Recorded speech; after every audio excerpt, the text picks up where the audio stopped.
আসসালামু আলাইকুম ওয়া রাহমাতুল্লাহ। ওয়ালাইকুম আসসালাম রহমতুল্লাহ। স্যারের সাথে আমার অনেক স্মৃতি রয়েছে, আমি খুব সংক্ষেপে বলবো কারণ সময়ের ব্যাপারটা। কুষ্টিয়া ইসলামী বিশ্ববিদ্যালয়ের এই আশাটা আমাদের জন্য ছিল একটা নিয়ামত কুষ্টিয়াবাসীর জন্য। এবং মসজিদ মিশনের মধ্য দিয়ে আমি সকল স্যারদের সাথে, আমাদের বিশেষ করে শরিয়া ফ্যাকাল্টির স্যারদের সাথে আমাদের এই সম্পর্কটা। স্যার ছিলেন কুষ্টিয়ায় মসজিদ মিশন হচ্ছে সহ সভাপতি, আমার দায়িত্ব ছিল হচ্ছে সেক্রেটারি।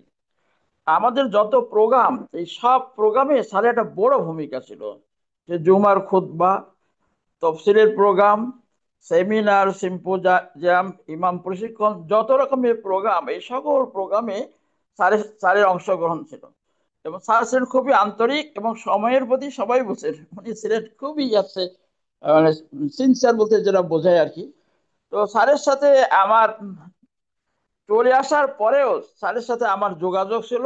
স্যার মাঝে মধ্যেই ফোন দিতেন, আমিও দিতাম।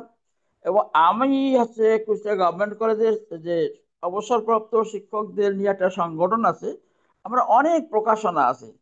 আমি চেষ্টা করেছি সব প্রকাশনা স্যারের কাছে পাঠাতে, এবং স্যার খুব খুশি হতেন।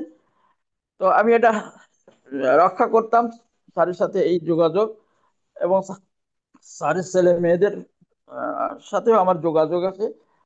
তো আমরা এখন দোয়া করি স্যারের জন্য, আল্লাহ তাআলার জন্য স্যারের সকল ত্রুটি বিচ্যুতি ক্ষমা করে জান্নাতুল ফেরদৌস দান করেন, এবং তার সন্তানদেরকে দোয়াকারী নেক সন্তান হিসাবে বাকি সব জীবন অতিবাহিত করতে পারেন, এই দোয়া আমরা রেখে এবং সবাইকে ধন্যবাদ জানিয়ে আমার কথা শেষ করছি।